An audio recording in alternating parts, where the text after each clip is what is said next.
Hai guys, Max di sini. Hari ini saya ingin membahas tentang penggunaan CSS. Saya akan membahas beberapa bentuk CSS di sini yang ya kurang lebih lumayan untuk latihan deh cara menggunakan CSS. Nah, pastikan dulu kalau XAMPP-nya udah ready, udah start. Nah, lalu codingnya. Nah, ini kan hasil coding yang kemarin kita buat ya, yang memberikan warna fuchsia ini pada website kita. Nah, kalau misalnya teman-teman punya gambar nih, terus gambarnya mau ditaruh di websitenya ya, kita bisa melakukan hal seperti itu. Nah, nomor satu yang harus dilakukan adalah kita harus ngecek dulu nih di folder project, di projectnya ini ya. Kita menggunakan websiteku sekarang, saya udah bikin satu folder yang namanya pictures. Lalu di dalam pictures itu ada dua gambar. Yang gambar ini nanti salah satunya akan saya gunakan sebagai background. Nah, sekarang saya akan kembali ke coding. Lalu saya ganti nih, fuchsianya saya buang. Lalu saya akan pasang background image URL karena kita ada menarget sebuah URL dari sebuah website ya. http://localhost/websiteku/nama foldernya ya, pictures/nama filenya tadi sakura7.jpg, lalu titik koma, lalu save, dan kita kembali ke website. Nah, udah kepasang nih backgroundnya.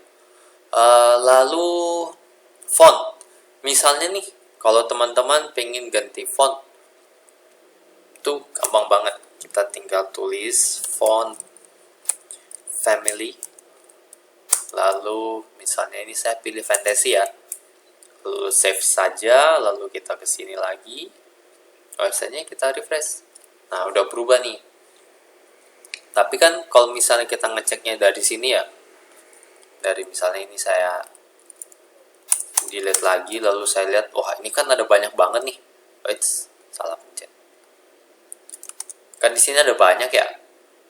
Terus kan kita nggak tahu bentuknya seperti apa sih masing-masing dari font ini. Nah, ada cara gampangnya, yaitu kita menggunakan Google Fonts. Nah, ini kita langsung di sini langsung browse fonts aja.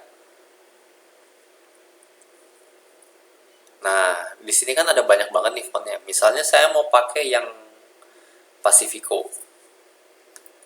Nah, di sini ada tulisan contohnya nih, hasil jadinya seperti apa. Di sini yang tulisannya kita mau. Misalnya saya tulis tambahan. Nah, kita bisa lihat langsung nih hasilnya seperti apa sih. Lalu font size-nya kalau digedein seperti apa, kalau kecil seperti apa. Nah, kalau misalnya udah pengen nih, udah mau pakai yang ini, kita tinggal pilih select this style. Lalu kita ke embed ya. Nah, ini di copy nih, link. Sebenarnya ini salah satu jenis CSS juga. Nanti juga akan kita bahas tuh cara pemasangan CSS ya. Nah, lalu cara pakainya kita bisa lihat di sini nih, CSS rules. Jadi kita tinggal copy juga di sini. Lalu kita kembali ke sini. Kita pasang nih font family-nya. Kita masukin CSS rules-nya. Kita save, lalu kita kembali lagi ke websitenya kita, lalu refresh. Udah langsung berubah, simple banget kan. Nah, lalu ada lagi, misalnya fontnya nih, aduh kok yang di sini fontnya warna biru sih, pengennya warna lain. Nah, bonus kita akan belajar juga tentang atribut. Seperti yang saya bilang, kalau setiap elemen itu kan dimulai dengan sebuah tag pembuka dan tag penutup. Elemen body ada tag pembuka dan tag penutup. Elemen P, elemen UL, LI, A ada tag pembuka, tag penutupnya. Lalu di sebuah elemen, di sebuah tag pembuka itu kita bisa memberikan sebuah atribut. Contohnya kayak di A nih, ada atribut href. Nah, sekarang saya akan membuat lagi, misalnya nih, kita akan memberikan atribut class. Jadi misalnya saya buat sebuah class. Di sini Class itu dimulai dengan sebuah titik ya. Jadi misalnya saya buat font yellow untuk nama class saya. Lalu saya berikan color karena saya mau rubah warna jadi yellow. Saya save. Lalu di elemen yang saya mau ganti warna tulisannya, di sini misalnya saya berikan dia atribut class yellow, font yellow. Nah, teman-teman, sebenarnya ada dua hal yang harus diperhatikan untuk penandaan sebuah tag pembuka ya. Jadi ada yang namanya class, ada yang namanya ID. Nah, ID yang tulisannya seperti ini cuma boleh satu. Jadi ini harus unik bentuknya. Kalau di CSS kita tuliskan dia dengan tanda pagar seperti ini, baru nama ID-nya seperti ini. Kalau class ini bisa dipasang dimanapun, cuman harus diperhatikan kalau misalnya kita membuat sebuah class, misalnya nih saya membuat sebuah class yang namanya font yellow. Lalu font yellow ini mau saya pasang di semuanya nih, maka semua elemen yang memiliki class font yellow, tulisannya akan berubah menjadi warna kuning. Jadi ini langsung saya refresh aja ya di sini. Nah, warnanya udah berubah nih.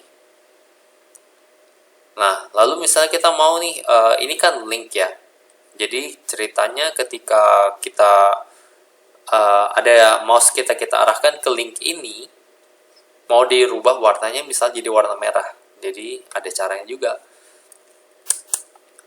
Jadi kita maunya dia karena itu di elemen A ya, elemen A yang memiliki class font yellow pada saat hover namanya itu. Hover itu ini namanya hover. Jadi pada saat kursor kita berada di atas link ini namanya hover. Kita akan merubah warnanya dia menjadi merah.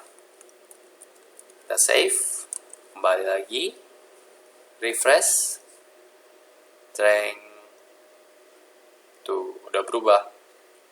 Terus misalnya, wah nggak mau ada underscore-nya dong. Ini kan ada, bukan underscore, underline. Ini kan ada garis bawahnya ya.